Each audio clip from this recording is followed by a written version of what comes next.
भुदरगड हा एक इतिहास प्रसिद्ध किल्ला आहे. कोल्हापूरच्या दक्षिणेस 58 किलोमीटर व गारगोटपासून 10 किलोमीटर अंतरावर आहे. निसर्गाने मुक्त असते बहाल केलेल्या सौंदर्याने नटलेला, ऊन वारा व पाऊस यांच्याशी झगडत उभा असलेला हा किल्ला पाहिला की मराठी माणसाची छाती रुंदावल्याशिवाय राहत नाही. कोल्हापूर जिल्ह्यातील एका तालुक्याला या गडाचे नाव देऊन त्याला जणू चिरस्मरणीय बनवले आहे. उपलब्ध माहितीनुसार हा किल्ला 11व्या व 12व्या शतकातील शिलाहार वंशातील राजा भोज दुसरा याने बांधला. या किल्ल्याची दक्षिणेतून लांबी 792 मीटर तर पूर्व पश्चिम 740 मीटर आहे. आज या किल्ल्याची तटबंदी ढासळलेली दिसते. यास 2 प्रवेशद्वार आहेत. 100 वर्षापूर्वी या किल्ल्यात 25 ते 30 घराहून 170 लोक राहत असल्याची नोंद आहे. याशिवाय सरकारी वाडा, कोटी पुढील चौकात मोठा हौद, मोठा तलाव अशा वस्तू होत्या. परंतु आज केवळ तलाव व भैरीचे मंदिरच काय ते शिल्लक आहे. छत्रपती शिवाजी महाराजांच्या ताब्यात हा किल्ला 1767 आला. त्यांनी त्यावेळी त्याची दुरुस्ती केली. पुढे मोगलांनी हा किल्ला जिंकला, परंतु पुन्हा 5 वर्षांनी शिवाजी महाराजांना तो परत मिळवला.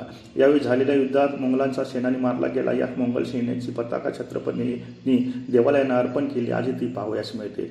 18व्या शतकाच्या शेवटी किल्ल्यावरील सिबंदीला लाच देऊन पेशव्यातर्फे हा किल्ला ताब्यात घेतला, पण 10 वर्षांनी तो कोल्हापूरकरांनी जिंकला. त्यानंतर परशुराम भाऊ व इचलकरंजीकर गोपाळ आपटे यांच्या फौजांनी किल्ला जिंकण्यासाठी प्रयत्न केले, पण ते निष्फळ ठरले.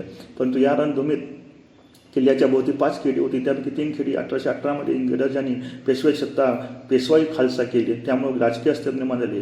1844 मध्ये कोल्हापूर संस्थानातील झालेल्या भुदरगड व गडिंग्लज तालुक्यातील सामानगड यावर सिबंदीने बंड केले. ऑक्टोबर 1844 मध्ये इंग्रजांनी फौजीने भुदरगडवर हल्ला करून बंडखोरांचा पाडाव केला.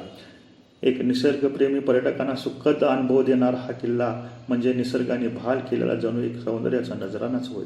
या किल्ल्यावर उभे राहून समोर पाहिलं तर रांगणा व पन्हाळगड यांचे दर्शन घडते. सर्वत्र निसर्गरम्य परिसर दिसतो. या गडावरून शत्रूची हालचाली सहज ओळखता येत असत. तसेच या किल्ल्याच्या कार्यक्षेत्रात अनेक लहान किल्ले येत असल्यामुळे भुदरगडास विशेष महत्त्व होते. किल्ल्याच्या दक्षिण बाजूस चोर वाट आहे. संकटकाळी या वाटेचा उपयोग होत असे.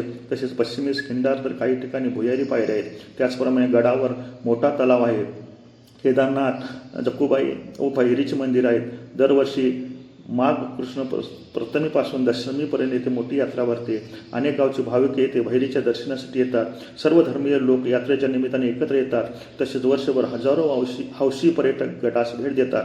गारगोटी आगारातून या गडावर जाण्यासाठी एसटी बसेस आहेत. अनेक शाळा कॉलेजसाठी येत असतात.